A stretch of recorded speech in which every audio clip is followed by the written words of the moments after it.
সম্মানিত ভাইরা আমার, আপনারা যদি ভুটানের জমিনে বেড়াতে যান, ভুটানের জমিনে বেড়াতে গেলে দেখতে পারবেন ভুটানের চারপাশে শুধু পাহাড় আর পাহাড়।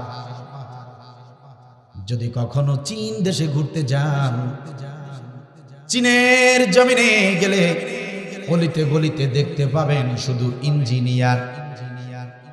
প্রিয় ভাইরা আমার, ব্রাজিলের জমিনে যদি কখনো ঘুরতে যান, ব্রাজিলের অলিতে গলিতে দেখতে পারবেন শুধু ফুটবলার। দুঃখজনক হলেও সত্য, আমাদের এই বাংলাদেশের অলিতে গলিতে যান, দেখতে পারবেন শুধু চোর আর বাটপার। এই চোর বাটপারের বাংলাদেশটাকে যদি আদর্শ ইনসাফ ভিত্তিক রাষ্ট্রে পরিণত করতে চান, আর কোনো পথ খোলা নাই মুসলমান, একটা বার কোরআনের সংবিধান দরকার। কিতাবুন আনজালনাহু ইলাইকা লিতুখরিজান নাসা মিনাজ জুলুমাতি ইলান নূর।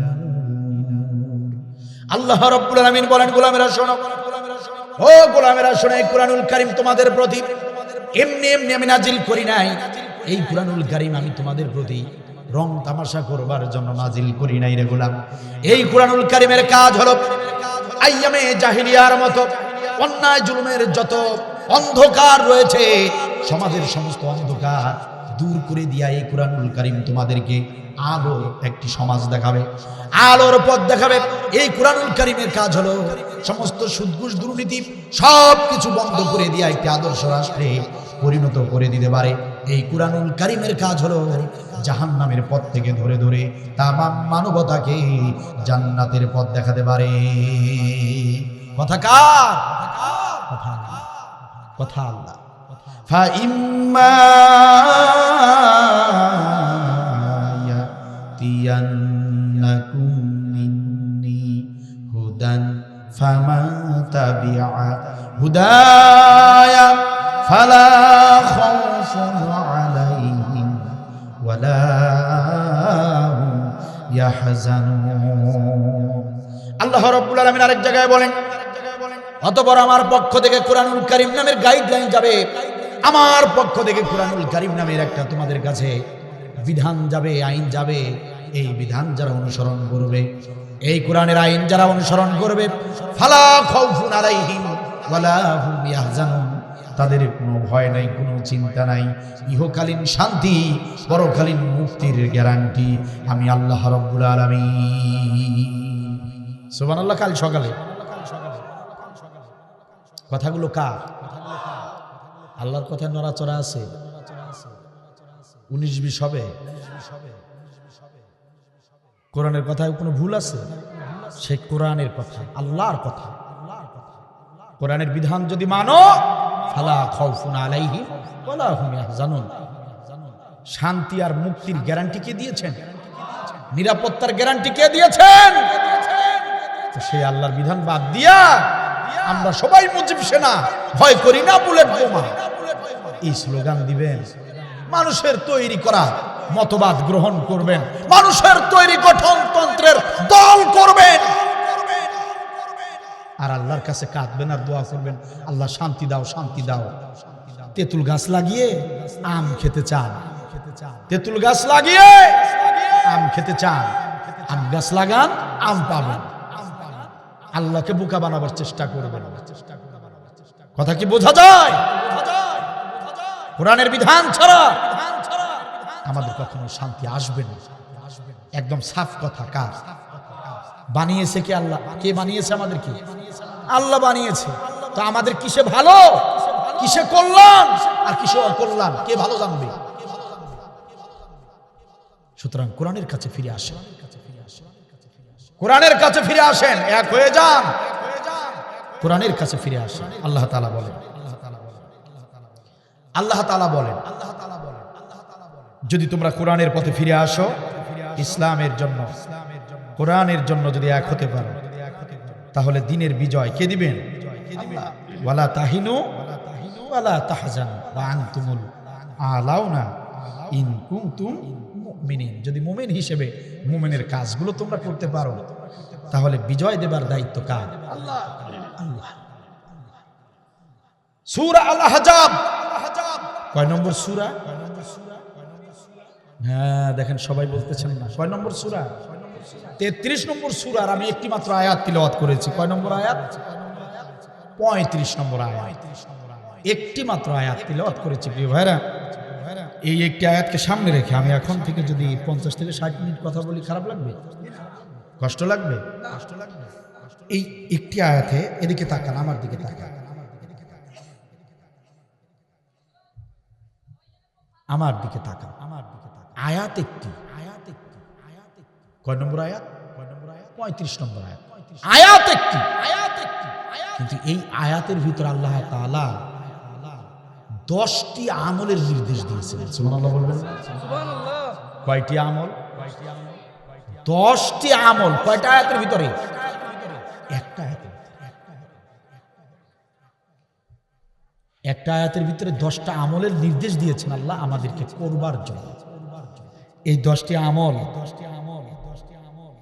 এই 10টি আমল যারা করবে তাদের জন্য কি পুরস্কার হবে সে কথাও এই আয়াতের ভিতরেই বলে দিয়েছেন। সুবহানাল্লাহ। আল্লাহ রাব্বুল আলামিন 35 নম্বর আয়াতের ভিতরে 10টি আমলের নির্দেশ দিলেন।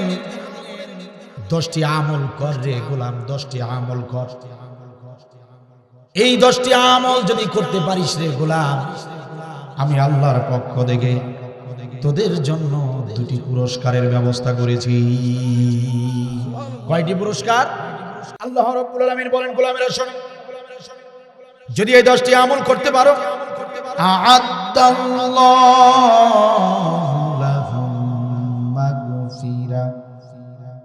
যদি এই 10টি আমল করে রে গোলাম, 1 নম্বর পুরস্কার হলো আমি আল্লাহ ওয়াদা করতেছি, আল্লাহর ওয়াদা, লাহুম মাগফিরা, তোমাদের সবাইকে আমি আল্লাহ ক্ষমা করে দেব। সবাইকে আল্লাহ কি করে দিবেন? ক্ষমা করে দিবেন। ভুল নাই, গুনাহ নাই, এরকম আল্লাহর ওলি কয়জন আছেন এখানে? হাত তুলে দেখেন। গুনাহ নাই, গুনাহ করেন নাই, নিষ্পাপ, প্রাপ্তবয়স্কদের ভিতরে নিষ্পাপ কয়জন আছেন? একটু হাত তুলে দেখেন। তার মানে বোঝা গেল এখানে আমরা যারা আছি কম আর বেশি সবাই গুনাহ করেছি। এখানে আমরা সবাই গুনাহগার, ঠিক কিনা বলেন? আল্লাহ রাব্বুল আলামিন বলেন, গোলামেরা তোমরা যখনই সালাতে দাঁড়িয়ে যাও, যখনই মুনাজাতে শামিল হয়ে যাও, যখনই কোনো অনুষ্ঠানে শামিল হয়ে যাও, যখনই কোনো ইসলামী অনুষ্ঠানে গিয়ে তুমি শামিল হও, যখনই মুনাজাত হয়, প্রত্যেকটা মুনাজাতে একটা কমন দোয়া, আল্লাহ গো গুনাহ খাতা মাফ করে দাও, ঠিক কিনা বলো? প্রত্যেকটা জায়গায় প্রত্যেকটা দোয়ায় আমরা যখনই বসে যাই বারবার আমরা আল্লাহর কাছে মাফ চাই, ক্ষমা চাই। আল্লাহ রাব্বুল আলামিন বলেন, গোলামেরা চিন্তা করো না, হতাশ হও না, এই 10টি আমল যদি করতে পারো গোলাম, সূরা আহজাবের 35 নম্বর আয়াতে যদি 10টি আমলের নির্দেশ আমি দিয়েছি, এই 10টি আমল যদি পালন করতে পারো, আমি আল্লাহ ওয়াদা করলাম তামাম জিন্দেগীর গুনাহ খাতা আমি আল্লাহ মাফ করে দিব। 1 নম্বর পুরস্কার গুনাহ মাফ। ক্ষমার চেয়ে বড় পুরস্কার আর কি হতে পারে মুমিনের জন্য? ক্ষমা পেয়ে গেলে আর কোনো দুঃখ আছে? জাহান্নামের ভয় থাকবে? সেই ক্ষমার ঘোষণা এসেছে 10টি আমল যারা। শুধু কি তাই নাকি? ও আমার গোলামেরা শোনো, আমি শুধু তোমাদেরকে ক্ষমাই করব না, এই 10টি আমল করলে শুধু ক্ষমাই তো করব না রে গোলাম, ওয়া আজরান আযীমা, মহা পুরস্কার দান করব। সুবহানাল্লাহ বলেন। ক্ষমা করব, 2 নম্বর পুরস্কার হলো ক্ষমা করেই শেষ না, ক্ষমা করার পর উত্তম প্রতিদান দেব, আজরুন আযীমা, মানে জান্নাতুল ফিরদাউসের মালিক তোমাদেরকে বানিয়ে দেব। চিৎকার দিবেন আল্লাহু আকবার। আর একটু জোরে বলেন আল্লাহু আকবার। 10টি আমল, বিশেষ এই 10টি আমল আমরা যদি করি ক্ষমা পাবো, জান্নাত পাবো। বলেন তো কথা কার? আর একটু আওয়াজ দিয়ে বলেন কথা কার? কথা সাধারণ কথা না, ওয়াদা। আল্লাহ আল্লাহ বলতেছেন আমি আল্লাহর ওয়াদা। সুবহানাল্লাহ বলবেন না? কথার কথা। আল্লাহ তো সাধারণ ভাবে কথা বললেই 100 ঠিক কিনা বলেন? কিন্তু আল্লাহ এটাকে এত গুরুত্ব দিয়ে আয়াতটা নাজিল করলেন, সাধারণ কথা না বলে আল্লাহ আল্লাহর ওয়াদা হিসেবে নাজিল করে দিয়েছেন। সুবহানাল্লাহ বলবেন? 14 গ্রাম উপজেলার মুসলমানেরা যে 10টি আমল করলে তামাম জিন্দেগীর গুনাহ খাতা মাফ হয়ে যাবে, যে 10টি আমল করলে জান্নাতুল ফিরদাউসের মালিক হওয়া যাবে। প্রশ্ন করতে চাই প্রিয় ভাইরা, সেই 10টি আমল যত কঠিন হোক না কেন পালন করার দরকার। বলেন আছে না নাই?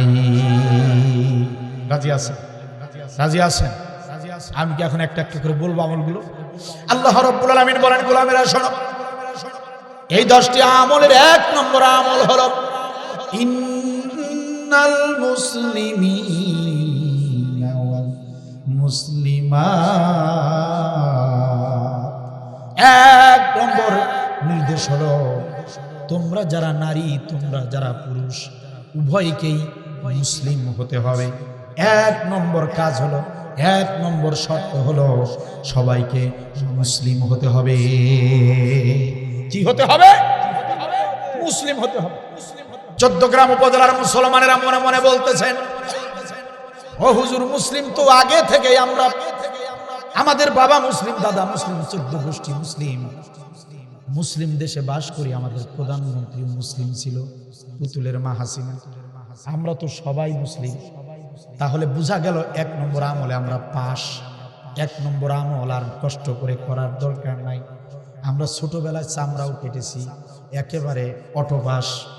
এরকম যদি মনে করেন যে আমরা রেডিমেড মুসলিম হয়ে আছি, প্রিয় ভাইয়ের আমার, একান্ত আপনজনের আমার, আপনি আমি মুসলিম যেটাকে বুঝি সেটা কিন্তু প্রকৃত মুসলিম নয়। আপনি আমি মুসলমান পরিচয় যেটা দেই, এই মুসলমান মানে মুসলিম নয়। ও আমার ভাইরা, এই মুসলিম শব্দের ব্যাখ্যা করতে গিয়ে মুফাসসিরিনে কিরামগণ বড় কঠিন কঠিন কথা লিখেছেন। ভাইরা বিশ্বাস করেন, এই মুসলিম শব্দের ব্যাখ্যা আমি নিজে যখন নোট করতেছিলাম রমজান মাসে, আমি এই মুসলিম শব্দের ব্যাখ্যা আমি যখন আমার রুমে বসে নোট করতেছিলাম, মুসলিম শব্দের ব্যাখ্যা দেখলাম। মুসলিম শব্দের ব্যাখ্যা দেখে আমার মনে হলো আমি আব্দুল বারী নিজেই পরিপূর্ণ মুসলিম হতে পারিনি। আমি নিজেই পরিপূর্ণ মুসলিম হতে পারি নাই। প্রিয় ভাইয়েরা আমার, ভালো করে শুনে দেখেন, বুঝতে পারবেন মুসলিম হওয়াটা কত কঠিন।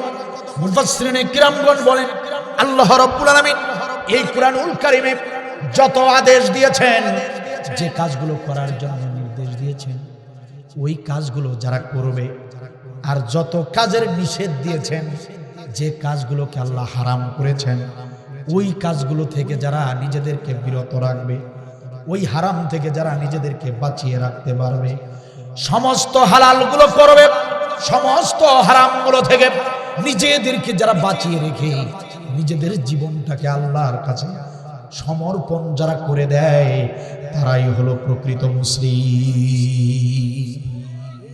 প্রিয় ভাইয়েরা আমার, মুসলিমের শব্দের অর্থটাই হলো আত্মসমর্পণ করা। কি করা? আত্মসমর্পণ করা। আপনি মুসলিম, তার মানে আপনি আত্মসমর্পণকারী। কার কাছে? আল্লাহর কাছে, আল্লাহর বিধানের কাছে। আল্লাহর বিধানের কাছে আত্মসমর্পণকারী হতে হবে। একান্ত আপনজনের আমার, একটু চোখ বন্ধ করে ভেবে দেখেন, আমরা সবাই পরিপূর্ণভাবে আল্লাহর কাছে নিজেদেরকে সমর্পণ করে দিতে পারিনি।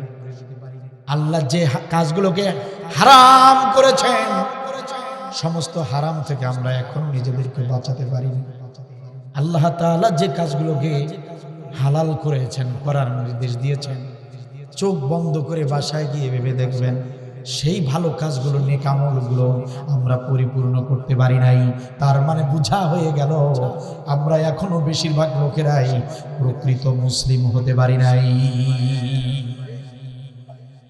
ও আমার ভাইরা, একান্ত আপনজনের আমার, মুসলিম হওয়াটা হলো মুমিন জীবনের লাস্ট স্টেজ, সফলতার স্বর্ণ শিখর। এই যে বাচ্চাগুলো যে চিৎকার করছে, স্বেচ্ছাসেবক কেউ নাই। কোরআনের আদব রক্ষা করতে না পারলে মাহফিলের আয়োজন করবেন না।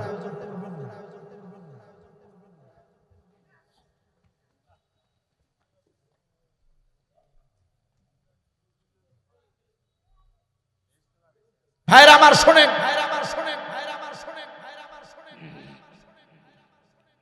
একান্ত আপনজনেরা, নিজেকে মুসলিম বানাতে গেলে ইসলামের সব বিধান মানতে হবে, হারাম কাজগুলো থেকে নিজেকে বিরত রাখতে হবে। সমস্ত ইচ্ছা শক্তি, স্বাধীনতা শক্তি, নিজের মনকে, নিজের নফসকে সব কোরবানি করে, নিজের ইচ্ছাকে, স্বাধীনতাকে কোরবানি করে আল্লাহর ইচ্ছাকে প্রাধান্য দিতে হবে, তবেই মুসলিম হতে পারবে। যেমন মুসলিম ছিলেন হযরতে ইব্রাহিম আলাইহিস সালাতু ওয়াস সালাম। ওনাকে আল্লাহ তাআলা যে পরীক্ষাগুলো দিয়েছিলেন, প্রত্যেকটা পরীক্ষাই ছিল মুসলিম হওয়ার পরীক্ষা। সুবহানাল্লাহ বলবেন না? আল্লাহ তাআলা হযরত ইব্রাহিম আলাইহিস সালামকে এমন সব পরীক্ষা দিলেন, আর ইব্রাহিম আলাইহিস সালাম এমন ভাবে পরীক্ষাগুলোতে পাশ করলেন যে আল্লাহ তাআলা মুসলিম জাতির পিতা বানিয়ে দিলেন। চিৎকার দিয়ে বলেন সুবহানাল্লাহ। কোরআনে আছে না নাই? কোরআনে আছে না নাই? মিল্লাতা আবিকুম ইব্রাহিম। কথা কার?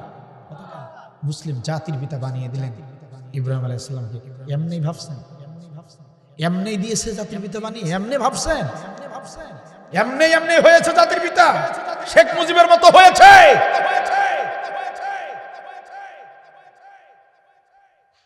কত বড় দুঃসাহস! আপনি আপনার বাবাকে বাবা বলেন, কি বাবা ডেকে ডাকেন? কত বড় দুঃসাহস ছিল নিজের বাবাকে পুরো জাতির লোকদেরকে জাতির বাবা বানিয়ে দেওয়া। একটা অপচেষ্টা করেছে। অনেক আগেই বলেছি, এখন নয়। আব্দুল বারীর ওয়াজ ইউটিউবে সার্চ দিয়ে দেখেন। জালিমের শাসনামলে রিস্ক নিয়ে হক কথাগুলো বলেছি, এক চুল পরিমাণ ছেড়ে দিয়ে কাউকে কথা বলবেন। দেখবেন ইউটিউবে সার্চ দিয়ে দেখবেন, বিগত দিনের আলোচনাগুলো শুনে দেখবেন।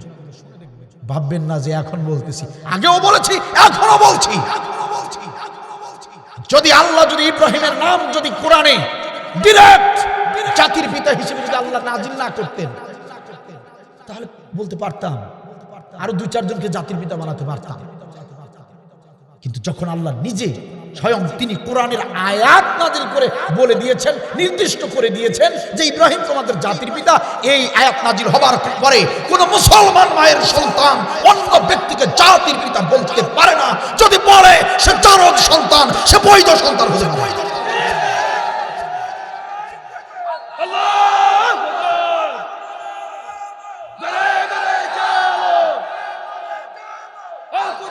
সম্মানিত ভাইরা আমার, একান্ত আপনজনের আমার, কোথায় লিয়াকত আলী আর কোথায় জুতার খালি? কোথায় জাতির পিতা ইব্রাহিম? দেখো, খুব শখ উঠছিল না জাতির পিতা বানানোর? খুব স্বপ্ন হয়েছিল না? এখন দেখো, জোর করে, অন্যায় ভাবে, অবৈধভাবে কাউকে সম্মান দিতে গেলে তাকে আল্লাহ এইভাবে বেইজ্জতি করে। এখন জাতির পিতার মাথা ভাঙে একজন, জাতির পিতার ঠ্যাং ভাঙে একজন, জাতির পিতার বাড়ি ভাঙে বুলডোজার দিয়া। শিক্ষা নিতে হবে মুসলমান। আমি অপ্রাসঙ্গিক কোন বক্তব্য, কোন মঞ্চ উঠে দেই না। এখানে জাতির পিতার প্রসঙ্গ এসেছে, কারণ মুসলিম হবার উৎকৃষ্ট উদাহরণ ইব্রাহিম আলাইহিস সালাম। প্রসঙ্গ আসলে কোন জালিম, কোন বাতিল আমার থেকে রেহাই পাবে। আমি জালিমের শাসনামলেই হিকমতের নামে মুনাফিকি বক্তব্য দেই নাই। আর এখন প্রশ্নই আসে না। নাম বলা যাবে না, এটা বলা যাবে না, ওটা এই সবক অন্য বক্তাকে দিয়ে আব্দুল বারীর কাছে এই সবক নিয়ে আসবেন না। যেটা ন্যায় সেটা ন্যায় বলতে হবে, যেটা অন্যায় সেটা অন্যায় বলতে হবে। সেটা আমার বাবা হোক, ইসলামের বিরুদ্ধে আমার বাবা গেলে ওই বাবা আমার শত্রু। বাবার যে ব্যবহার আচরণ, বাবার লালন পালন সেটা আমি করবো, কিন্তু বাবা যে শত্রু এটা আমাকে বলতে হবে। ঠিক কিনা বলেন?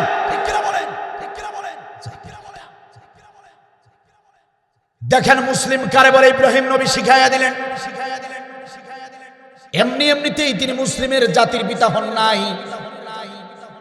তিনি একমাত্র নবী যিনি সবচেয়ে বড় উদাহরণটা পেশ করেছেন। মুসলিম কেমনে হবেন, মুসলিম কেমনে হওয়া যায়, সেটা যদি কেউ বুঝতে চায় ইব্রাহিমের জীবনী তাকে পড়তেই হবে, জানতেই হবে, নয়তোবা মুসলিম এর সঠিক ব্যাখ্যা বুঝতে পারবেন না। ইব্রাহিম আলাইহিস সালামকে আল্লাহ তাআলা বললেন, ওরে ইব্রাহিম, ও ইব্রাহিম, আমার পক্ষ থেকে, আমি আল্লাহর পক্ষ থেকে নির্দেশ দেওয়া হলো, তোমার সবচেয়ে প্রিয়, তোমার কলিজার টুকরা ইসমাইলকে কুরবানি করো। কোনো কথা আছে? আর কোনো কথা আছে? নির্দেশ কার? ইব্রাহিম আলাইহিস সালাম বললেন, ইয়া রাব্বাল আলামিন, আমাকে এক সপ্তাহ সময় দেন, আমি আগে চিন্তা ভাবনা করি ইসমাইলকে কুরবানি দেব কি দেব না। আমাকে এক সপ্তাহ সময় দেন, আপনার বিধান মানবো কি মানবো না, আমাকে একটা সপ্তাহ সময় দেন গো আল্লাহ। এই কথা ইব্রাহিম নবী বলছিলেন। আরে নিজের সবচেয়ে কলিজার টুকরা সন্তান, বুড়া বয়সের সন্তান, সেই ইসমাইলকে কুরবানি করতে বললেন কে? তাই ইব্রাহিম তো বলতে পারতেন যে একটা সপ্তাহ সময় দেন, আমি একটু ভেবে দেখি। বলছেন ইব্রাহিম নবী। ইব্রাহিম আলাইহিস সালাম বলছেন, রব্বুল আলামিন, ইয়া রব্বুল আলামিন, আপনি নির্দেশ দিয়েছেন, আমি তো আর ইব্রাহিম নাই, আমার তো আসল পরিচয় হলো মুসলিম মানে হলো আত্মসমর্পণকারী। আমি তো আল্লাহ আপনার কাছে আত্মসমর্পণ করেছি।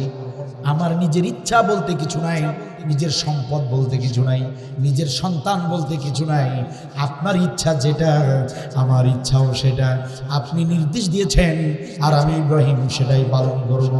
এক মুহূর্ত সময় অপেক্ষা করার কোনো প্রয়োজন নেই। ইব্রাহিম আলাইহিস সালাম ইসমাইলের কাছে ছুটে গেলেন। ইসমাইলের কাছে গিয়ে বললেন, প্রাণের ছেলে আমার, আল্লাহ রাব্বুল আলামিনের পক্ষ থেকে নির্দেশ এসেছে। আল্লাহ রাব্বুল আলামিন চান আমি তোমাকে কুরবানি করে দেই। ওই ইসমাইল, বলো দেখি তোমার মতামতটা কি?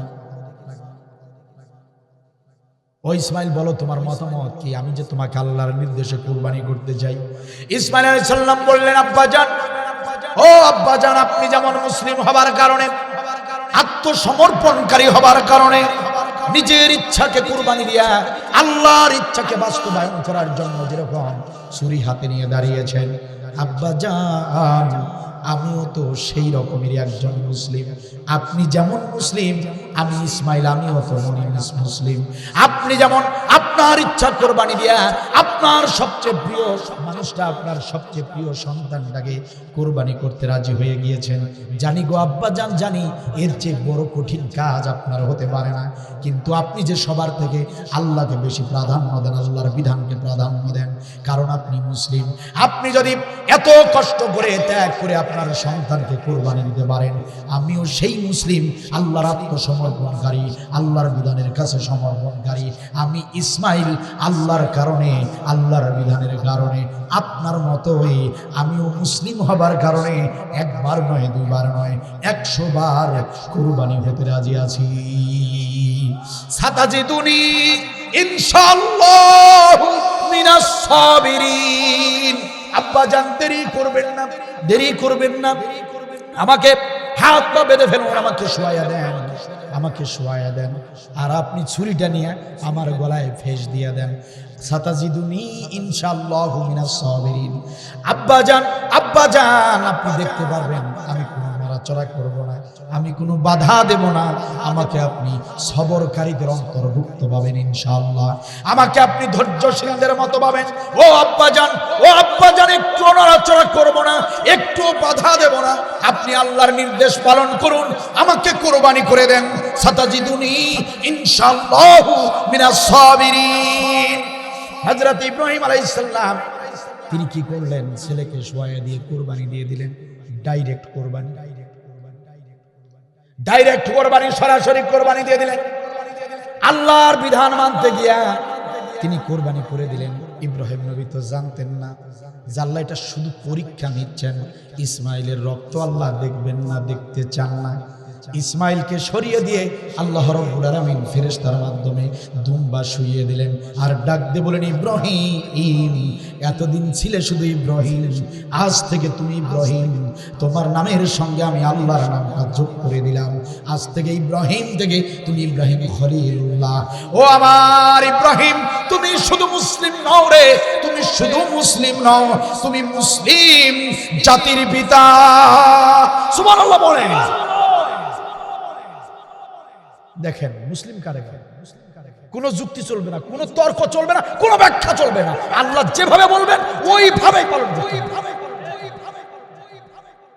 ইব্রাহিমের মন তো চেয়েছিল, ইব্রাহিমের মন তো চেয়েছিল, সেও তো একজন বাবা। ইব্রাহিম নবী তিনি একজন বাবা। কোন বাবা আছে এমন একটা ভালো বাবা এরকম দেখা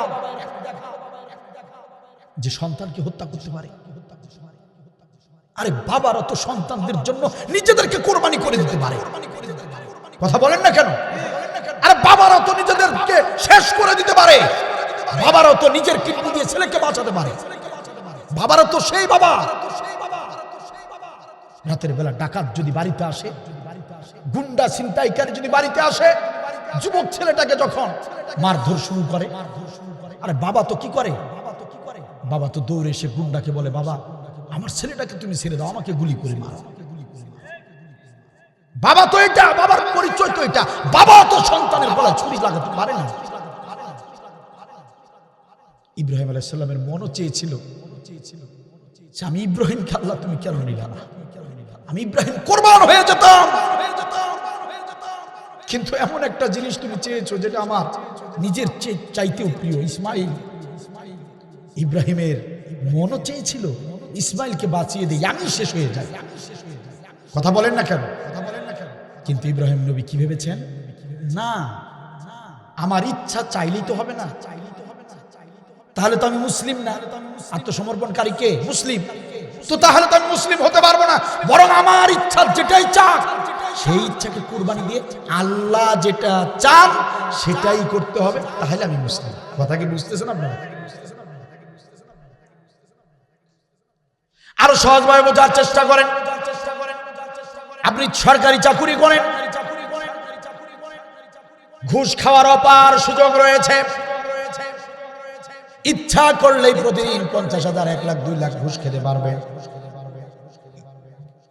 আপনি যদি সুযোগ থাকার পরেও আপনি যদি ঘুষ না খান, ঘুষ যদি গ্রহণ না করেন, আপনি আপনার মন বলে ঘুষ খাই, কার মন চায় না বাড়ি গাড়ির মালিক হয়ে যায়?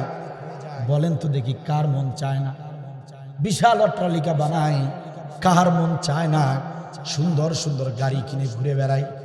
সবারই মন তো চায়। আপনার ঘুষ খাবার ক্যাপাসিটি আছে?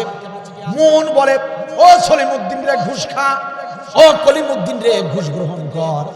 কিন্তু যখন আপনি বলবেন ওরে মন তোর কথায় আমি চলবো না, কারণ আমি মুসলিম, আমি আল্লাহর কাছে আত্মসমর্পণকারী, যতই মন চাক না কেন, পাড়া প্রতিবেশী বলুক না কেন, আমার ঘরের স্ত্রী বলুক না কেন, তাদের কথা আমি শুনবো না। আমি আমার ইচ্ছার কথাও শুনবো না, কারণ আমার ইচ্ছাকে কোরবানি করে দিয়া আমি আল্লাহর ইচ্ছাকে গ্রহণ করেছি। তা না হলে তো আমি মুসলিম হতে পারবো না। কথা কি বুঝতেছেন আমার? নিজের ইচ্ছাকে কোরবানি করে আল্লাহর ইচ্ছাকে যখন আপনি গ্রহণ করবেন, অগ্রাধিকার দিবেন, তখন আপনি মুসলিম হয়ে যাবেন, অটোমেটিকলি আপনি মুসলিম। সুবহানাল্লাহ বলবেন না? আল্লাহ রাব্বুল আলামিন বললেন, গোলামেরা শোনো, 1 নম্বর আমল হলো মুসলিম হতে হবে। কি হতে হবে? মুসলিম হতে হবে। তাহলে একটু জবান খুলে বলেন তো দেখি, মুসলিম হতে গেলে কোরআনের সব বিধান মানার দরকার আছে না নাই? মুসলিম হতে গেলে এরকম অনেক পরীক্ষার সামনে চলে আসবে। নিজের ইচ্ছাকে, পরিবারের ইচ্ছাকে, সমর্থ স্বার্থ সব কিছুকে কোরবানি দিয়ে আল্লাহর বিধানকে মেনে নিতে হবে।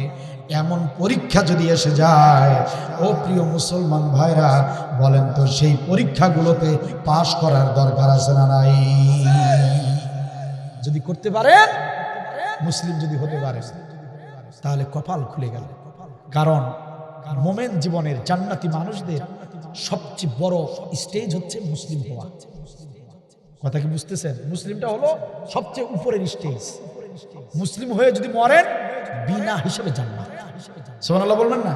আর মুসলিম না হয়ে যদি মরেন, খবর আছে, কবরে যাওয়া যাবে না। কথা কার? আল্লাহ বলেছেন, ইয়া আইয়ুহাল্লাযীনা আমানুত্তাকুল্লাহ হাক্কা তুকাতিহি ওয়ালা তামুতুন্না মরো না। আল্লাহ বলতেছেন ওয়ালা তামুতুন্না, হে গোলাম মরিস না, ইল্লা ওয়া আনতুম মুসলিমুন, মুসলিম না হয়ে মরিস না। কথা কার? তার মানে মুসলিম না হয়ে কবরে গেলেই খবর আছে। ঠিক কিনা বলেন?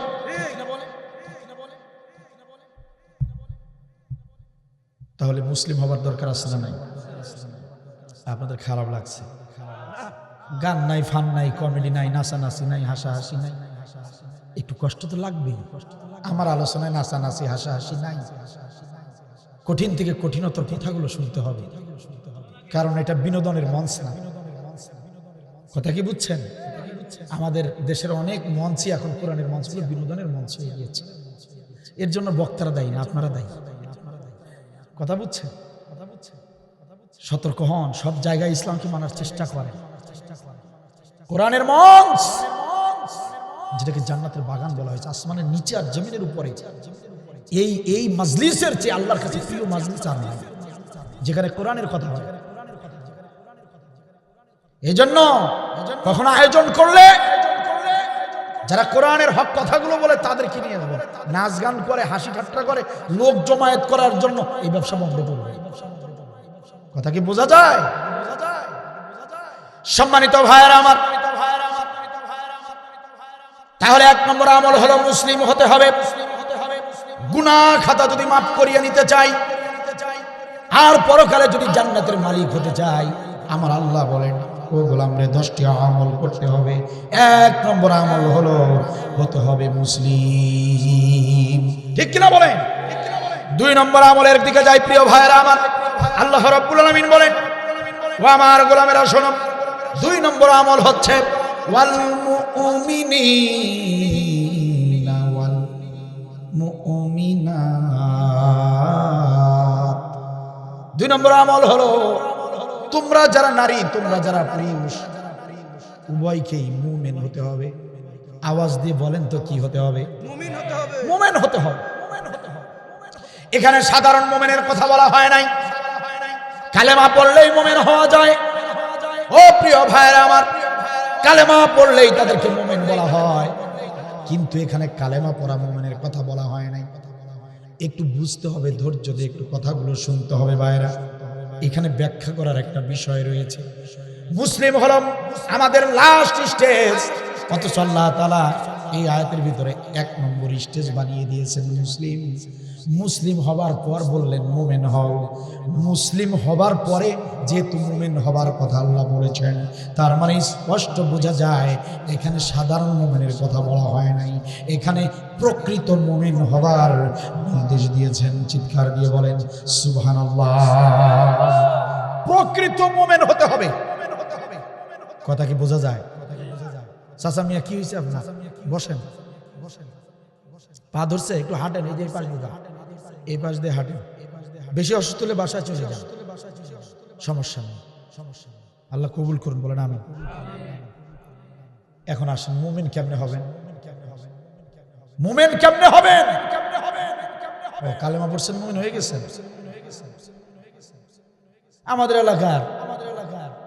আমাদের এলাকার অনেক হিন্দু আছে, কালেমা মুখস্থ, সূরা ফাতিহা মুখস্থ। আমাদের এলাকায় একজন দোকানদার আছেন হিন্দু, উনি শুধু কালেমা আর সূরা মুখস্থ না, উনি কোরআন তেলাওয়াত করে অনর্গল, প্রাইভেট পড়ে শিখছে। কি মুমিন হয়ে গেল? তাই সম্মানিত ভাইয়েরা আমার, কালেমা পড়লে মুমিন হওয়া যায় না। ও মুসলমানেরা ভালো করে শুনুন, আল্লাহ রাব্বুল আলামিন মুসলিম হবার পরে নির্দেশ দিলেন মুমিন হও। তার মানে এখানে প্রকৃত মুমিন হবার নির্দেশ দেওয়া হয়েছে। আল্লাহ রাব্বুল আলামিন কোরআনুল কারিমে বলে দিয়েছেন প্রকৃত মুমিন তোমরা কেমনে হবা, প্রকৃত মুমিন কিভাবে হতে পারবা, কোন ব্যক্তিটা প্রকৃত মুমিন। আল্লাহ রাব্বুল আলামিন সূরা নিসার ভিতরে বলে দিয়েছেন আল্লাযীনা আমানু ইউকাতিলুনা ফি সাবিলিল্লাহ। প্রকৃত মুমিন হলো তারা ইউকাতিলুনা ফি সাবিলিল্লাহ, যারা দিন কায়েমের জন্য লড়াই করে, যারা দিন কায়েমের জন্য সংগ্রাম করে। আমার আল্লাহর ভাষায় ওরাই হলো প্রকৃত মুমিন। কথা কার? আল্লাহর সরাসরি কথা,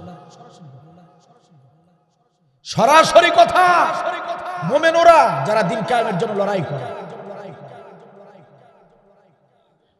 আমার দিকে তাকান, আমার দিকে তাকান। প্রকৃত মুমিন তারা যারা দিন কায়েমের জন্য লড়াই করে। আরেকটা সূরা হজ্জের ভিতরে সম্ভবত এসেছে, সূরা হুজরাতের ভিতরে এসেছে ইন্নামাল মুমিনুনা আল্লাযিনা আমানু বিল্লাহি ওয়া রাসূলিহি সুম্মা লাম ইয়ারতাবু ওয়া জাহাদু ফি সাবিলিল্লাহ। আল্লাহ এই আয়াতের ভিতরে বলেছেন উলাইকা হুম সাদিকুন, উলাইকা হুমুস সাদিকুন। আল্লাহ বলছেন নিশ্চয়ই এই মুমিনরা হলো সাদিকিন মুমিন, যারা আল্লাহর প্রতি ঈমান আনে, রাসূলের প্রতি ঈমান আনে। সুম্মা লাম ইয়ারতাবু, অতঃপর ঈমানের পথে অটল থাকে। জাহাদু ফি সাবিলিল্লাহ, আর যারা দিন কায়েমের জন্য জিহাদ করে, এরাই হলো প্রকৃত মুমিন, এরাই হলো সাদিকিন বান্দা। চিৎকার দিন সুবহানাল্লাহ। সাদিকিন কারা? আর আমার জাতির লোকেরা সাদিকিন বানাইলো কাদেরকে? লম্বা একটা জুব্বা রাদিয়াল্লাহু তাআলা আনহা অবাক হয়ে গিয়েছেন, নবীজি কি দেখছি আপনার শরীরে, কিসের দাগ? বসন্ত হয়েছিল বুঝি? বসন্ত? নবী বলেছেন না রে আয়েশা, এরকম কোন বসন্ত রোগ আমার হয় নাই। আমাকে আল্লাহ এত ভালোবাসেন যে আমার এই শরীরে মশা মাছি পর্যন্ত কোনোদিন বসে নাই। আয়েশা বলছেন তাহলে এগুলো কিসের দাগ? নবী বলেছেন আয়েশা এটা তায়েফের ময়দানে আলালাহুল খালক ওয়াল আমর, জমিন যার, আইন চলবে শুধু তার, দাওয়াত দিতে গিয়েছিলেন। আবু জেহেলের, মক্কার আবু জেহেল তায়েফের তাদের দলের লোকদেরকে মেসেজ করে দিয়েছে নবী গেলেই তাকে শেষ করে দেবে। আজকেও ভারতের জমিনে বসে বাংলার জমিনটাকে শেষ করে দেবার ষড়যন্ত্র হয়, হয় কিনা বলেন? লাভ নাই, লাভ নাই, লাভ নাই। ডক্টর মোহাম্মদ ইউনূস সাহেব যে খেলা খেলছেন, ওই খেলা শিখতে মোদিজির আরো 50 বছর লাগবে। ওটা বুঝতে বুঝতে ওনারা শ্মশানে যাইতে হবে। কথা বলেন না কেন? কারণ ভারতের মোদি ও যদি ঘোরে ডালে ডালে, আমাদের ডক্টর মোহাম্মদ ইউনূস তিনি ঘোরেন পাতায় পাতায়। ঠিক কিনা বলেন? ডোনাল্ড ট্রাম্পকে মোদি শরবত খাওয়াইতে গিয়েছে বাংলাদেশের বিরুদ্ধে। শরবত খাওয়াইতে গিয়া তৈরি করা শরবত ডোনাল্ড ট্রাম্প মোদিরই খাওয়াই দিচ্ছে, তুমি খাওয়াই দিচ্ছে। খবর তো বোধহয় জানেন না, রাখেন না। এদিকে আমাদের ডক্টর মোহাম্মদ ইউনূস তিনি মোদি ওই আলাপ করার আগে জাতিসংঘে সমস্ত ডকুমেন্ট, দলিল পত্র, আয়না ঘর, গুম ঘর, নির্যাতন, হত্যা, গণহত্যা, সমস্ত ডকুমেন্টস, এভিডেন্স সবকিছু দাখিল করা শেষ। এরপরে জাতিসংঘ থেকে কয়েকটি নিউজ লাইন সরাসরি মানবতা বিরোধী হিসেবে, গণহত্যাকারী হিসেবে, সন্ত্রাসী হিসেবে খুনি হাসিনাকে তারা সরাসরি আখ্যা দিচ্ছে। এখন পালিয়ে যতদিন বাঁচে বাঁচুক, যে গর্তে ঢুকে থাকুক, জাতিসংঘের আন্তর্জাতিক ট্রাইব্যুনালে বিচার তার হবেই হবে। বেঁচে থাকলেও হবে, মরে গেলেও হবে। কথা বলেন ঠিক কিনা? বিচার এখন হবেই, আজ হোক আর কাল হোক। আর বাঁচার উপায় নাই, আর বাঁচার উপায় নাই। মানুষ পাপ করলে, ভুল করলে ভাই, পতন হয়ে গেলে অনেকে ভাগে হয়ে যায়। কথা খারাপ বললাম? অনেকে ভালো হয়ে যায়। এই বিধি ভালো হওয়ার জাত না, এটা তো মুসলমানের বীর্যে তৈরি না। কথা বোঝেন না কেন? ওটা হিন্দুস্তানের বীর্যে তৈরি, তা না হলে অনুতপ্ত হবার কথা ছিল। অনুতপ্ত হয় নাই, বরং ভারতে বসে বসে বাংলার জমিন আগুনে পুড়িয়ে দেওয়ার চেষ্টা করেছে। প্রথমে ক্ষমা ক্ষমা বলেছি, কিন্তু গত সপ্তাহ থেকে আর ক্ষমা বলি না। ওটা খতামাল্লাহু আলা কুলুবিহিম আলা সামিহিম ওয়ালা আবসারিহিম। কথা বলেন না কেন? ওটার আর ক্ষমা দিয়ে লাভ নাই। ওটার অন্তরে আল্লাহ মোহর মেরে দিয়েছে, ওটার অন্তরে, ওটার চোখে আল্লাহ আবরণ দিয়েছে, ওটার কানে আল্লাহ সিল মেরে দিয়েছে। ওটা দেখেও দেখবে না, শুনেও শুনবে না, অন্তর দিয়েও কিছু ভাবতে পারবে। ওয়ালাহুম আযাবুন আযীম। আল্লাহ বলছেন এদের জন্য আমি জাহান্নাম প্রস্তুত করে রেখেছি। ঠিক কিনা বলেন? সম্মানিত ভাইরা আমার, জুলুম করেন নাই, কিন্তু জালিমের দোসর ছিলেন, জালিমদের সহচর্য ছিলেন, জালিমদেরকে অনুসরণ করেছেন। কিছু সুযোগ সুবিধার আশায় জালিমদের সঙ্গে একমত পোষণ করেছেন। এই সমস্ত ভাই যারা আছেন, আমার কথা যারা শুনছেন, জুলুম করেন নাই কিন্তু জালিমের সাথে ছিলেন। আপনি ভাবতেছেন আপনি তো ভালো, আপনি তো কারো 1 টাকা ক্ষতি করেন নাই। মিয়া, আমার ইসলাম কিন্তু সেটা বলে না। আমার ইসলাম বলে, আমার আল্লাহ বলে, তুমি 1 টাকা ক্ষতি না করো, তুমি যে ওই জালিমদেরকে সমর্থন দিয়েছো, তুমিও টাকা মেরেছো। ঠিক কিনা বলেন? তুমি নিজে জুলুম করো নাই, কিন্তু তুমি সাপোর্ট দিয়েছো, তার মানে তুমি নিজেও জুলুম করেছো। ভাই, আপনার সঙ্গে আমাদের কোনো দুশ্মনী নাই। আপনাদেরকে আঘাত দিতে আব্দুল বারী রংপুর থেকে আসে নাই। আজ আপনাদেরকে শেষবারের মতো বলছি, ভুল করাটা বড় ভুল নয়, ভুলের ভিতরে থাকাটা হলো বড় ভুল। ভুল করাটা কোনো ভুল নয়, যদি আপনি তওবা করেন, যে ভুল করছেন ওটাও আল্লাহ ক্ষমা করে দেয়, আগে যেগুলা করছেন ওগুলো আল্লাহ ক্ষমা করে দেয়। ঠিক কিনা বলেন? সুতরাং তওবাটা করেন, তওবা করেন প্রিয় ভাই। আজকে বুঝবেন না, কাল হাসরের ময়দানে ঠিক বুঝবেন। সেই দিন কিন্তু আফসোস করে আর কোনো লাভ হবে না, আর কোনো লাভ হবে না। বুঝলে আজকেই বুঝেন, তওবা করেন। ইসলামের প্রত্যেকটা দরজা খোলা আছে। 1000টা খুন করলেও ইসলাম জায়গা দেয়। কথা বলেন না কেন? 1000টা খুন করলেও ইসলাম জায়গা দেয়। তওবা করে ইসলামের পথে চলে আসুন, মানুষের তৈরি মতবাদকে লাথি মারুন, ইসলাম করুন, ইসলামী আন্দোলনে শামিল হয়ে যান, আল্লাহ আপনাকে ক্ষমা করে দিবেন। কোরআন হাদিসে অসংখ্য দলিল রয়েছে। আর যদি অনুতপ্ত না হন, তওবা যদি না করেন, তাহলে বলেন প্রিয় ভাইরা, তওবা যদি না করেন, অনুতপ্ত যদি না হন, দেশের ভিতরে বিশৃঙ্খলা যদি করতেই থাকেন, তবে অপেক্ষা করেন। আমরা হুজুররা এখনো কিন্তু খেলার মাঠে নামি নাই। ইনশাল্লাহ প্রয়োজন হলে খেলার মাঠে নামব। কারণ এবারের যুদ্ধ, আমাদের এবারের যুদ্ধ সংগ্রাম হলো কোরআনের একটি রাষ্ট্র তৈরি করবার যুদ্ধ। আমরা কোরআনের রাষ্ট্র তৈরি করব ইনশাল্লাহ, আমরা কোরআনের রাজ কায়েম করব ইনশাল্লাহ। তাতে যদি রক্ত বয়ে যায়, নদী হয়ে যায়, তাতে যদি রাজপথে শুয়ে যেতে হয়, তাতে যদি কাউকে যদি এই দেশ থেকে তাড়াতে হয়, কাউকে যদি রক্তের বন্যায় বইয়ে দিতে হয়, আমরা পিছু হটব না। রাষ্ট্র এবার আমরাই তৈরি করবো ইনশাল্লাহ, ইনশাল্লাহ, ইনশাল্লাহ।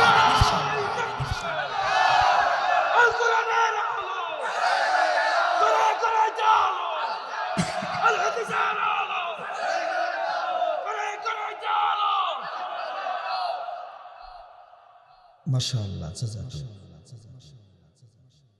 ওরা ছাত্র হমেরে চেয়েছিল থাকতে ক্ষমতায়, ওরা আলেম মেরে চেয়েছিল থাকতে ক্ষমতায়, থাকিতে পারে নাই, আলেমরা পালায় না, জালেম পালায়। আলেমরা তো পালায় না, জালেম পালায়। ঠিক কিনা বলেন? সময় ছিল ৪৫ মিনিট, গণভবন না ছাড়িলে হইতো রে ফিনিশ। জানেন না, জানেন না, জানেন না? সময় ছিল ৪৫ মিনিট, গণভবন না ছাড়িলে হইতো রে ফিনিশ। ইঁদুরের গর্ত নাই, পালাবে কোথায়? সাইদ হুজুর বলছিলেন না, বলছিলেন না, সময় আসবে এমন ইঁদুরের গর্ত খুঁজে পাওয়া যাবে না। পাইছে গর্ত, পাইছে? ইঁদুরের গর্ত নাই, পালাবে কোথায়? তাই দিল্লি চইলা যায়, আলেমরা পালায় না, জালেম পালায়। আলেমরা তো পালায় না, জালেম পালায়। ঠিক কিনা বলেন? সম্মানিত ভাইয়েরা আমার, যে কথা বলছিলাম মনোযোগ দিন। আবু জেহেল ষড়যন্ত্র করে তায়েফের ময়দানে খবর পাঠিয়েছে আব্দুল্লাহর বেটা মুহাম্মদ যেন জানে বেঁচে ফিরে আসতে না পারে। ও আয়েশা রে, আমি সেখানে গিয়ে পাথরের আঘাতে অজ্ঞান হয়ে পড়েছিলাম, আবার আমাকে টেনে তুলে আবার পাথর নিক্ষেপ করেছে। দিনের দাওয়াত দিতে গিয়া আমার সারা শরীর ক্ষত বিক্ষত হয়েছিল, সেই পাথরের কালো দাগ এখন পর্যন্ত শরীরে আছে। তাহলে বোঝা গেল প্রকৃত মুমিন যারা, প্রকৃত সাদিকিন যারা, তাদের চেহারা এত টসটসে হবে না। প্রিয় ভাইরা, আজও বাংলার জমিনে তাকিয়ে দেখেন, যারাই দিনের জন্য যতটা বেশি স্যাক্রিফাইস করেছে, দেখেন তাদেরকে রিমান্ডের উপরে রিমান্ড নিয়ে তাদের উপরে কত নির্যাতন করা হয়েছে। তাদের শরীর একটা বার খুলে দেখবেন, তাদের শরীরে এখনো কত অত্যাচারের দাগ রয়েছে। তাদের হাতের আঙ্গুলগুলো সুযোগ পেলে তাকিয়ে দেখবেন, কত ইসলামী আন্দোলনের ভাইদের হাতের আঙ্গুলের নখগুলো তুলে ফেলা হয়েছে রিমান্ডে। কত কষ্ট যে হয়েছে। আমার আল্লাহ বলেন, প্রকৃত সাদিকিন তারা, দিন কায়েমের জন্য লড়াই করে যারা। এজন্য আপনার নবীর দিকে তাকালেও দেখবেন কালো চিহ্ন, সাহাবীদের শরীরের দিকে তাকালেও দেখবেন মারির চিহ্ন। আজও কিয়ামত পর্যন্ত যারাই সত্যিকারের মুমিন, তাদের শরীরে মারির চিহ্ন দেখা যাবে। আর যাদেরকে দেখে আপনারা সাদিকিন মনে করেন, যাদেরকে দেখে আপনারা হাদিয়া তোহফা দিয়ে আসেন, ওই সমস্ত কিছু খানকায়ে পীর সাহেব যারা আছেন, তাদের চেহারা যতই টসটসে হোক না কেন, দিন কায়েমের আমল নাই, বুঝতে হবে ওটা মুমিন হতে পারে না। ওটা দেখতে ইমানদার, কিন্তু প্রকৃতপক্ষে মুনাফিকের সর্দার। প্রিয় ভাইয়েরা আমার, মুমিন আর মুনাফিক চেনার একটাই আমল, সেটা জিহাদের আমল, দিন কায়েমের আমল। প্রমাণ চান? প্রমাণ চান? প্রিয় ভাইয়েরা আমার, এই যে গত 16টা বছর যারা জেল জরিমানা দিল আলেমদেরকে যারা ফাঁসিতে ঝুলালো, দেখবেন আপনার গ্রামে, আপনার এলাকায় আপনি ইসলামী আন্দোলন করেন, আপনি যে মসজিদে নামাজ আদায় করেন, নামাজে দাঁড়িয়েছেন, জামাতে নামাজ আদায় করছেন, ওই মসজিদে দেখবেন ইসলামী আন্দোলনের পক্ষে, ইসলামের পক্ষের 2-4 জন আছে। ওই জামাতে একই কাতারে দেখবেন যারা ফাঁসিতে ঝুলায়, যারা ছাত্রদেরকে গুলি করে পাখির মতো করে মেরেছে, ওদেরও 2-4 জন জামাতে দাঁড়িয়ে নামাজ আদায় করছে। কি করছে না? করছে না? কি নাই? আমাগো পুতুলের মা, পুতুলের মা ছিলেন না? আমাদের পুতুলের মা হাসিনা 5 ওয়াক্ত পড়তো, আবার তাহাজ্জুদ করতো না? ভোরবেলা ঘুম থেকে জেগেই জায়নামাজ খুঁজতো, জায়নামাজ কই, জায়নামাজ কই। কথা বলেন না? ও আমার ভাইরা, এই যে মাহে রমজান চলে আসতেছে, রোজা মুমিনরাও রাখবে, মুনাফিকরাও রাখবে। কথা বলেন না কেন?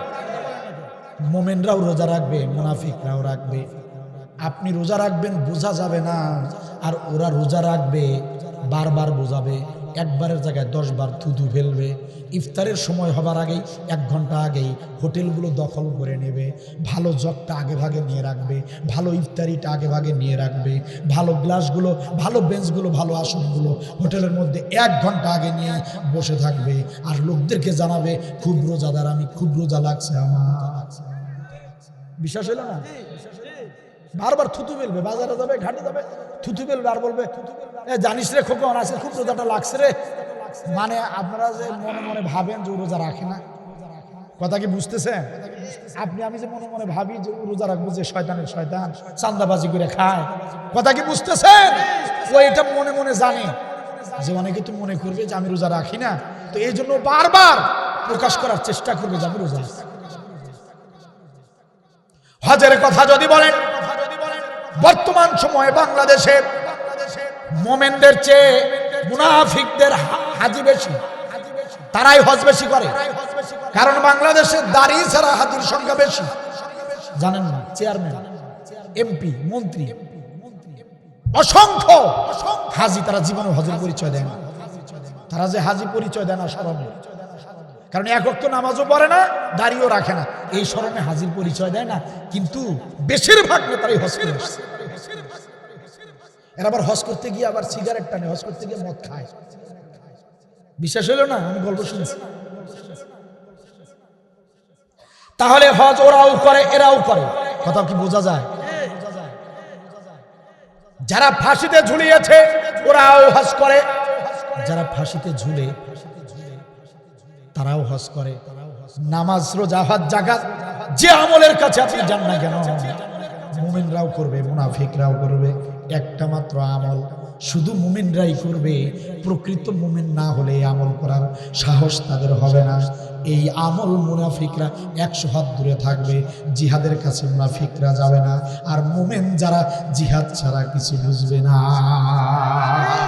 মুনাফিকরা জেনে শুনে পুলিশের ডান্ডা বাড়ি খাওয়ার জন্য রাজি হবে না। জেনে শুনে স্ত্রী ঘর ছেড়ে বছরের পর বছর জেল খাটতে হবে, এই আমল মুনাফিকরা জীবনে করবে না। সব আমল করতে রাজি আছে। আপনি ওর ইতিকাফে বসায় দেন, সারা বছর ইতিকাফ করবেন। জিহাদের কথা বলবেন, 1 মিনিটের জন্য মিছিলে যাবে না। গিয়েছে গিয়েছে আপনারা দেখেন নাই? আপনাদের এলাকায় ইসলামী আন্দোলন নাই? দেখেন নাই? তাহলে তো আপনাদের বোঝার কথা। এরা হলো মুনাফিক। এরা কি? আল্লাহ রাব্বুল আলামিন বলেন, ওয়া মিনান নাসি মাইয়াকুলু আমান্না বিল্লাহি ওয়া বিল ইয়াউমিল আখিরি ওয়া মা হুম বিমুমিনিন। ও আমার গোলামেরা শোনো, গোপন তথ্য শোনো। আমি আল্লাহ তোমাদেরকে একটা গোপন তথ্য দেই, ভালো করে শোনো। মানুষের ভিতরে কিছু মানুষ আছে, টুপিওয়ালাদের ভিতরে কিছু টুপিওয়ালা আছে, পাঞ্জাবিওয়ালাদের ভিতরে কিছু পাঞ্জাবিওয়ালা আছে, জুব্বাওয়ালাদের ভিতরে কিছু জুব্বাওয়ালা আছে, দাড়িওয়ালাদের ভিতরে কিছু দাড়িওয়ালা আছে, নামাজিদের ভিতরে কিছু নামাজি আছে, হাজিদের ভিতরে কিছু হাজি আছে, যারা বলে আমান্না বিল্লাহ, আমরা আল্লাহকে বিশ্বাস করি, ওয়া বিল ইয়াউমিল আখির, আমরা আখিরাত দিবসকে বিশ্বাস করি। আমার আল্লাহ বলেন, ও আমার প্রকৃত গোলামরা, গোপন কথা শুনে নাও, ওয়া মা বিমুমিনিন, না রে না, ওরা প্রকৃত মুমিন নয়। ওরা দেখতে ইমানদার, কিন্তু আসলে ওরা মুনাফিকের সর্দার। কথা কার? আপনার আমার মতোই দেখতে। আব্দুল্লাহ বিন উবাই, আব্দুল্লাহ বিন উবাই নবীর একজন সাহাবী ছিলেন, নবীর সাথে নামাজ পড়েছেন, 36 বার হজ করেছেন। কয়বার? দেখান 14 গ্রামে 36 বারে হাজি এনে দেখান আছে। কোন হজের বড়াই করেন, কোন নামাজের বড়াই করেন? জিহাদের বিরোধিতা করে, জিহাদের বিরোধিতা করে 100 বার হজ করলো লাভ নেই। জিহাদের বিরোধিতা করে আপনি 5 ওয়াক্ত কেন 6 ওয়াক্ত নামাজ পড়লেও কোনো লাভ নাই, রোজা 1 মাস কেন 12 মাস করলেও কোনো লাভ নাই। আল্লাহ বলেছেন সদ্দু আন সাবিলিল্লাহ আদাল্লা আমালাহুম। হাফেজ সাহেব যারা আছেন, সূরা মুহাম্মদ 1 নম্বর আয়াত, সূরা মুহাম্মদ 1 নম্বর আয়াত, সদ্দু আন সাবিলিল্লাহ আদাল্লা আমালাহুম। আল্লাহর কথা, হাদিস এখনো বলি নাই আমি, কোরআন সদ্দু আন সাবিলিল্লাহ আদাল্লা আমালাহুম। আল্লাহ বলছেন দিন কায়েমের বিরোধিতা যারা করে আদাল্লা আমালাহুম, তাদের সমস্ত আমল আমি আল্লাহ ধ্বংস করে দেব। তো আপনি 100 বার করলে কি হয়, 200 বার করলে কি, জাহান্নামই হলো আপনার আবাসস্থল। মোমেন তারা যারা দিন কায়েমের জন্য লড়াই করে, কথা কার? আল্লাহ। দেখতে মুসলমানের মতোই দেখা যায়, টুপি দাড়ি পাঞ্জাবি পাগড়ি পরা। আমরা জালিমের সময়ে যখন ইসলামী আন্দোলনের দায়িত্ব পালন করেছি, হাজি মানুষ, বাজারের একটা দোকানদার আমাদেরকে দেখলে সালাম দিত, বাবা চা খাও বলতো, কিন্তু আমরা যখনই মিছিলে যেতাম ওই বেটাই থানায় ফোন দিয়ে আমাদেরকে গ্রেফতার করা। বাস্তব কথা বলবো, আমি তো জালিমের সময় অনেকবার গ্রেফতার হয়েছি, অনেকবার। দেখেন টুপি পরা, পাঞ্জাবি পরা, ভাতিজা বলে ডাকে, বাবা বলে ডাকে, এত সুন্দর কথা। ওই বেটার দোকানের সামনের মোড় থেকে আমরা মিছিল শুরু করতাম।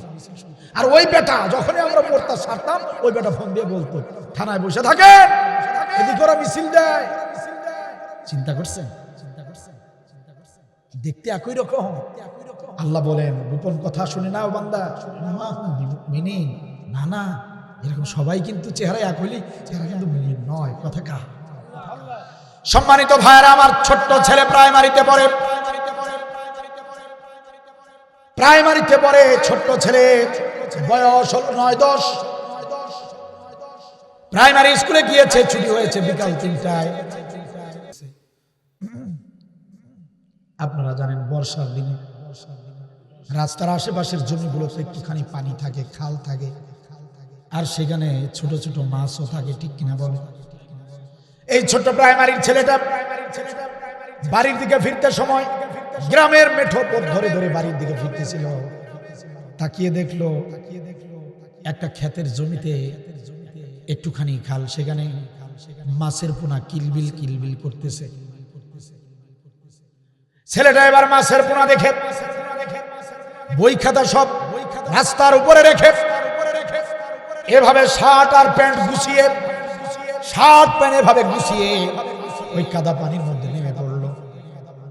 ছেলেটা নেমে পোনাগুলো হাত দিয়ে দেখলো, ওরে বাপ রে বাপ, এগুলো তো মাগুরের বাচ্চা। কিসের বাচ্চা? মাগুরের বাচ্চা। হারে ছেলেটা মাগুরের বাচ্চা 1 ঘন্টা 2 ঘন্টা নয়, সন্ধ্যা 7টা পর্যন্ত কাদা পানির মধ্যে জামা কাপড় নষ্ট করে মাগুরের বাচ্চাগুলো ধরেছে। ও আমার ভাইরা, আসলে তো মাগুরের বাচ্চা না, ছেলেটা তো চিনতে পারে নাই। ওই ব্যাঙের বাচ্চার মাগুরের বাচ্চা দেখতে কিন্তু একই রকম, ঠিক কিনা বল? অল্প বয়সের ছেলেটা বুঝতে পারে নাই, মাগুরের বাচ্চা মনে করে রাত পর্যন্ত মাগুরের বাচ্চা মনে করে ব্যাঙের বাচ্চাগুলো ধরে কচু পাতার মধ্যে পানি দিয়া জিরায় রেখেছে। রাত যখন হয়ে গিয়েছে আর তো থাকা যায় না, মা গেলে তো বকবে। মাগুরের বাচ্চা মনে করে ব্যাঙের বাচ্চা অনেকগুলো কচু পাতার মধ্যে পানি দিয়ে জিরায় বাড়িতে এসে ডাক দিয়ে বলে, মা, ওগো মা, দেখো তোমার ছেলে আজ বিশ্ব জয় করে এসেছে। মা ডাক দিয়ে বলে, ছেলে আমার, মানিক আমার, বিকেল 3টায় ছুটি হয়েছে, তুমি কোথায় ছিলা? বড় টেনশনে ছিলাম। কি অবস্থা তোমার শরীরে, কাদা কেন, কি হয়েছে?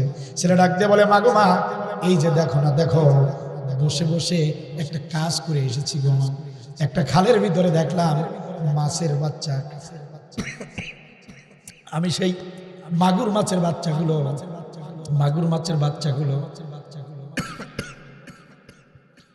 আমি ধরে আমি মাগুর নিয়ে এসেছি, আমাদের পুকুরে ছেড়ে দেব। আমাদের পুকুরে ছেড়ে দিলে 2-3 মাস পর বড় হয়ে যাবে। এই মাছগুলো মামার বাড়ি পাঠাবো, নানার বাড়ি পাঠাবো, খালার বাড়ি পাঠাবো, সবাই মিলে খাবো, কত মজা হবে। মা ডাক দিয়ে বলেছে, ছেলেরে তাহলে দেখি দেখি তোমার মাগুরের বাচ্চাগুলো।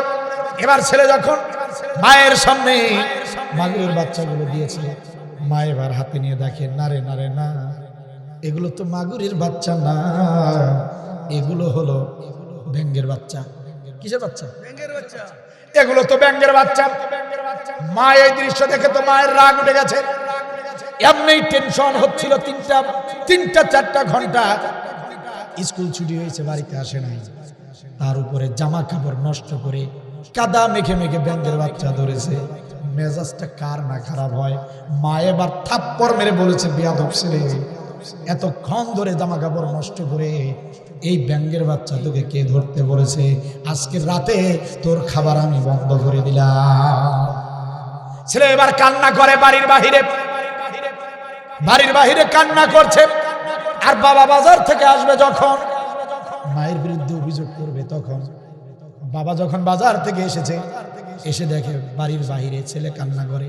ছেলে, আমার মানিক আমার, কান্না করো কেন? ছেলে ডাকতে বলে, আব্বা জান, মায়ের বিচার আজকে করতেই হবে।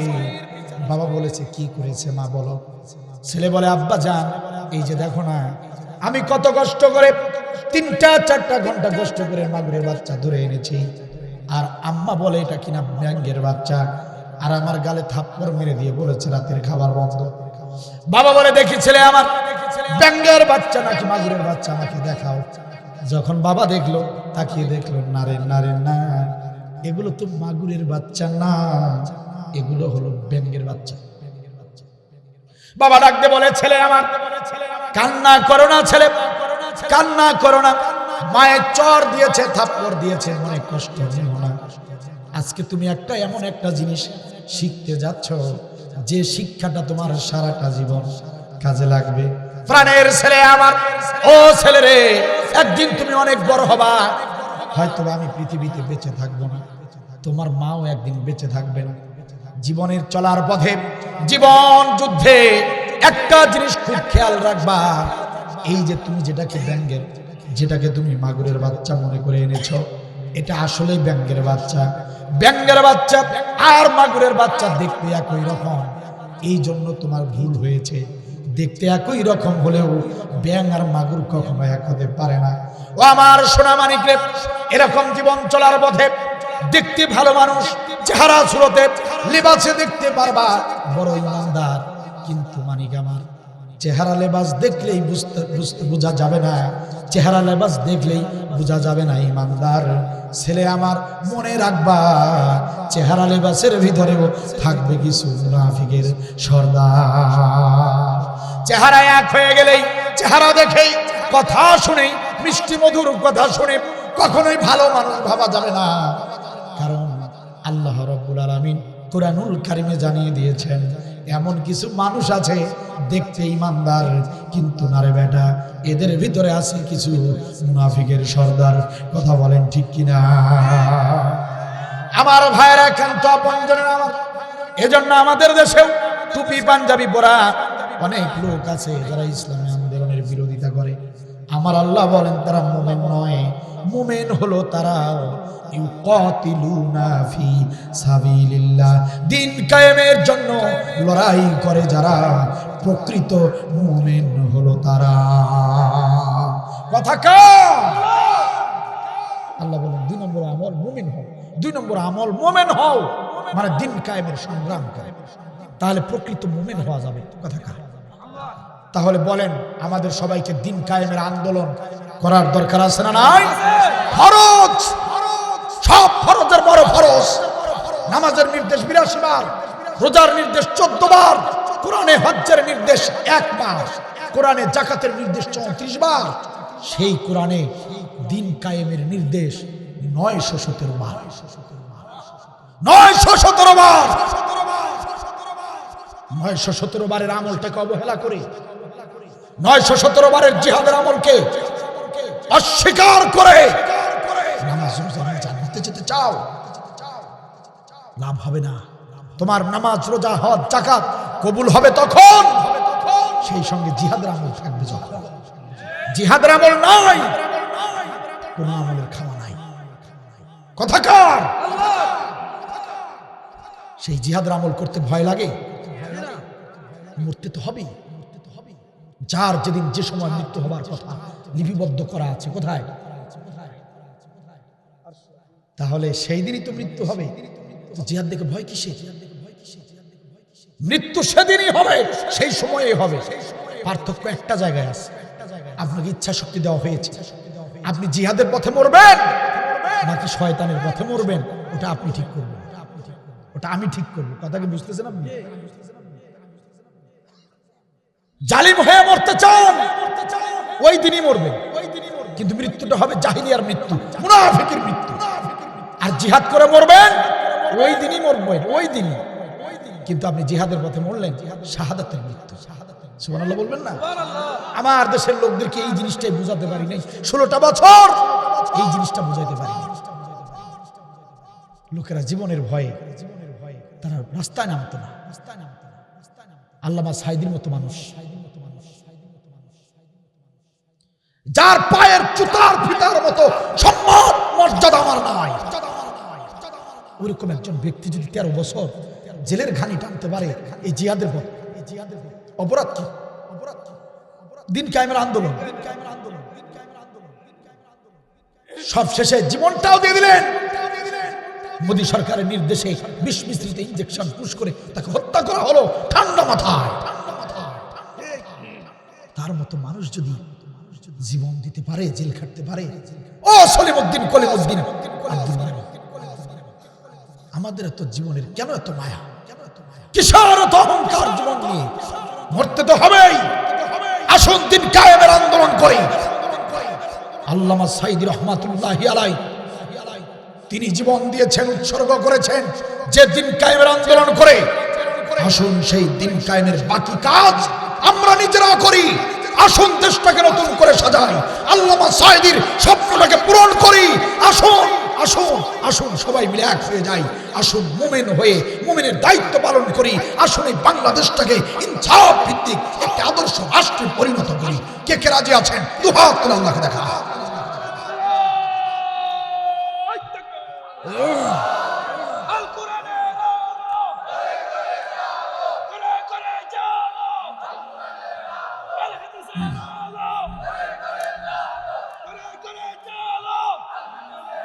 মাশাআল্লাহ মাশাআল্লাহ, আল্লাহ কবুল করুন। আমি আলোচনা শেষ করে দিলাম, তবে আপনাদের বাকি যে আমলগুলো অর্থটা শুধু বলে দিচ্ছি, শুনুন।